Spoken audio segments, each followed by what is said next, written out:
Nakatikim ka na ba ng dahon ng gabi? Isang klase ng gulay dito sa Pilipinas na kilalang kilala nga lalo na nga sa parting Kabikulan o Kabisayaan. Isang klase ng halaman na pamilyar nga ang karamihan lalo na nga sa mga probinsya. Subalit hindi batid ng nakararami na ang dahong ito ay nakalalason pala. Hello, what's up? Your best here. Nakakain ka na marahil ng gulay na gabi. Isang masarap na lutong gulay, lalo na nga kung ito ay maanghang at mayroong sili. Subalit, kahit na gaano man ito kasarap, ay marapat na batid mo rin ang negatibong resulta kung hindi ka aware sa gulay o dahong ito. Ang dahon ng gabi. Halika at samahan ninyo akong alamin ang mga bagay-bagay na ito. Ang gabi o taro, ang puno ng gabi, mula nga sa ugat nito ay kapaki-pakinabang. Subalit ang pag-uusapan natin ngayon ay ang dahon nito. Ang gabi na isang tropikal na halaman at pamilyar nga dito sa Asya ay isang halamang gulay na maraming gamit at pakinabang. Subalit sa kabilang banda ay nakalalason pala. At bago iyan, ay alamin muna natin ang positibo nitong daladala. Ang dahong ito o ang dahon ng gabi ay itinuturing na isang masustansyang dahong gulay. Kabilang nga ito sa mga leafy vegetables tulad ng spinach, kale at Swiss chard. Ang isang tasa ng gulay na lutong dahon ng gabi ay maaaring magtaglay nga ng calories, carbohydrates, protina, fats, fiber at mga bitamina. At dahil sa taglay nitong mga sustansya, marami nga itong dulot at bigay na halaga sa ating kalusugan. Ang dahon ng gabi ay mataas sa antioxidant level, na mainam na panlaban ng toxins at mga free radicals sa ating katawan. At dahil source din ito ng vitamin C at mga polyphenols, nakababata rin ang pagkain nito. Kung ikaw ay nagda-diet, mainam rin na piliin mo ang pagkain ng dahong ito. Mainam itong source ng fiber, kaya naman mabilis ka ring makararamdam ng pagkabusog kung kakain ka nito. Mahusay rin ang dahon ng gabi para sa ating mga puso. Ang mga nutrisyon at mga bitamina nitong taglay ay mainam upang mapanatiling masigla ang inyong mga puso. Subalit, papaano nga bang ito ay nakalalason? At batid ko na kanina mo pa ito nais malaman. Bagaman ito ay masarap at masustansya, ang dahon ng gabi kung hilaw ay nakalalason pala. Ito ay mayroong mataas na level ng oxalate na siyang masama sa kalusugan at maaaring makalason. Halos karamihan nga ng pagkain ay mayroon namang taglay nito, tulad ng beans, spinach at mga beets. Ngunit ito ay kokonti lamang, hindi katulad ng sa gabi, lalo na nga ang mura o bata pa nitong dahon. At upang mawala ang laso nitong taglay, ito ay marapat na kainin mo lamang kung ito ay luto at naiproseso na, sa pamamagitan ng pag-bake, paglalaga, at pag-steam o pagluto dito ng mahabang oras. Maaari rin ang pagbababad nito sa tubig ng magdamag. At kung luto na nga ito, ay ligtas na itong kainin. Kaya naman kung hilaw pa ito, ay huwag na huwag mo itong subukang tikman. Ang mga tao naman na mayroong kidney stones o mayroong problema sa bato ay pinapayuhan rin na bawasan o kaya naman ay lubusang iwasan ang pagkain nito, kahit na nga luto pa ito, sapagkat maaaring lumala pa nga ang kondisyon ng mga taong may sakit sa bato.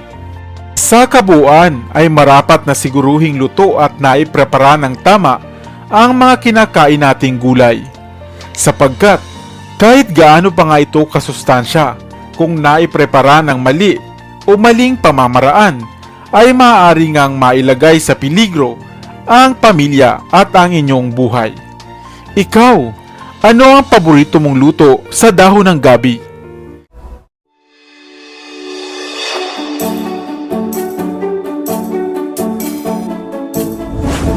Saging lang ang may puso, ika nga.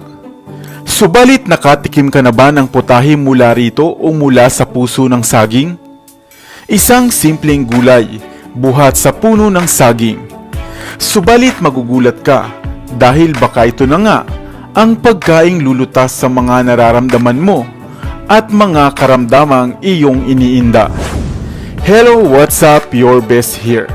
Sa videong ito ay alamin ang mga pakinabang at benepisyong hatid ng simpleng pagkain natin ng puso ng saging. Ang buong puno ng saging ay kapaki-pakinabang sa ating mga tao. Mula sa katawan, bunga, dahon at mga bulaklak nito na kilalangan natin bilang puso ng saging. Isang bahagi ng saging na madalas makikitang ginugulay sa mga probinsya at sangkap sa ilang piling ulam kagaya ng kare-kare. Maaari mo rin itong itorta, igisa, iprito at maging ginataan at marami pang iba. Subalit, dahil sa bihira mo lamang itong makita lalo na nga dito sa syudad at hindi mo marahil batid ang mga taglay nitong sustansya, kaya halika at isa-isahin natin dahil maging ang simpleng pagkain mo nga nito ay maaaring makabawas na sa mga problema at stress mong dinadala. Narito ang mga pakinabang at benepisyo sa ating katawan ng pagkain ng puso ng saging. Number 1. Ang puso ng saging ay mayaman sa mga vitamina katulad ng vitamin A, vitamin C, vitamin E, potassium at fiber na napakahusay sa pagpapagaling ng mga sugat sa katawan na dulot nga ng mga infeksyon. Number 2. Nagpapabata rin ito ng balat at nag-aalis ng mga radicals at mga dahilan sa pagkakaroon kadalasan ng cancer. Number 3. Kung kayo naman ay diabetic, mainam na kumain ka nga ng puso ng saging. Dahil mainam ito na nagdaragdag ng mga total hemoglobin level sa ating katawan na mahusay para sa mayroong anemia at saka diabetes. Number 4. At gaya ng sinabi ko kanina, ito ay natural na antidepressant ang bulaklak ng saging na makatutulong upang maalis ang iyong mga isipin, anxiety at nagpapaganda ng inyong pang-araw-araw na mood. Number 5. Kung kayo naman ay bagong ina, ang pagkain mo ng puso ng saging ay makadaragdag sa inyong gatas. Number 6. Mabuti rin para sa maayos na daloy ng panunaw o metabolismo ang pagkain ng puso ng saging dahil sa mga tinataglay nitong soluble at insoluble fiber. Number 7. Ayon nga sa pag-aaral, ito rin ay mainam upang makaiwas sa mga problema sa uterus para sa mga kababaihan. Number 8. At dahil nag-uumapaw nga ito sa mga sustansya at bitamina, mahusay rin ito para sa kalusugan ng ating mga bato o ng kidney. Number 9. At higit sa lahat nga, ang taglay nitong antioxidants ay isang mahusay na immune system booster. Number 10. At ang panghuli ay bilang isang ulam at masarap na pagkain sa hapagkainan.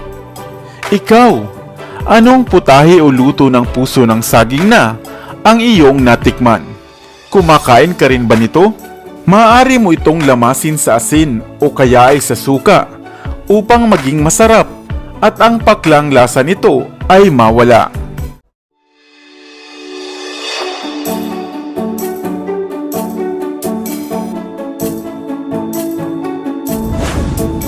Pamilyar ka ba sa pagkain kung tawagin ay nami? O di kaya naman ay isa ka rin sa mga nahuhumaling sa napakasarap nitong amoy at lasa at sa napaka-challenging na proseso ng paghahanda nito. Hello, what's up? Your best here. Sa videong ito ay alamin kung bakit dapat nga bang maging maingat sa pagkonsumo ng pagkain ito at kung ano-ano nga ba ang iba pang mga pinagkakagamitan nito. Ano nga ba ang nami? Ang nami ay isang klase ng root crop o halamang ugat na isa nga sa alternatibo at pagkain sa mga probinsya. Nami o Dioscorea hispida o Indian three-leaf yam ay isang klase ng baging na nagtataglay ng tatlong malalaking dahon at matitinik na katawan at lamang ugat na maaring maihalin tulad nga sa burot, sa tugi o sa mga ube. Ang nami ay kapamilya ng mga root crop na gaya ng ube sa genus na Dioscorea na karaniwang tumutubo dito sa atin sa Katimugang Asya. Sa mga taong nakatikim na nito ay masasabing isa nga ito sa pinakamasarap na klase ng halamang ugat. Dahil sa kahit gaano pa ito kasarap pagluto na ay nakalalason ito kung makain mo ng hilaw pa at mali ang proseso ng pagkaprepara. Nakalalason ang nami dahil sa taglay nitong saponins at calcium oxalate rapides na kailangang maalis at maiproseso ng tama bago ito makain. Kadalasang hinihiwa ng maninipis, inilalagay sa sako o sa net at ibinababad nga sa mga ilog o mga running water sa ilog sa loob ng ilang araw upang maalis ang mga nakalalason nitong kemikal. Sa mga ilang liblib na lugar nga dito sa Pilipinas ay mayroon pa silang kanya-kanyang mga ritual o pamamaraang kinagisnan upang ang nami ay mas maging masarap at malinamnam. Kasunod nito ay saka ito patutuyuin at iluluto na kadalasan ay ginagataan. Subalit maliban sa isa itong staple na pagkain lalo na nga ng mga katutubo ay marami rin itong iba pang kagamitan. Ang pinagpakuluan ng ugat nito ay mainam na pamatay ng mga uod sa mga sugat at iba pang mga kagat ng hayop sa balat. Maaari rin itong makatulong upang mabawasan ang pananakit ng buto, bunga ng rayuma at arthritis. Ang mga pinagsama-samang extract buhat sa tanglad, sa neem at sa nami ay mahusay ring pang mosquito repellent. Sa kasalukuyan nga ay bibihira na lamang ang gumagawa o nagpuproseso ng nami at ito ay karaniwang sa mga panahon ng tag-init. Ikaw, nakatikim ka na rin ba ng nami? Sige nga, ano ang lasa nito? Sana ay may bago kang natutunan sa videong ito. Iwan ka naman ng comment sa comment section sa ibaba. I-like at i-share mo na rin para naman sa kaalaman ng iba.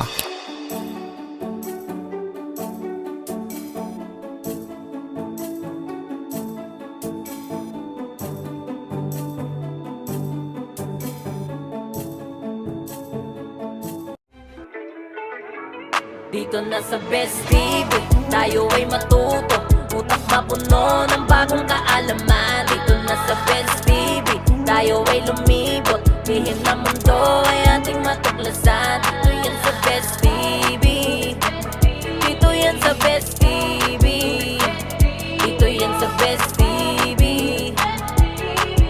Sapagkat ang mga laki may alam, dito yan sa Best TV. Tara, sabay-sabay tayo na matuto.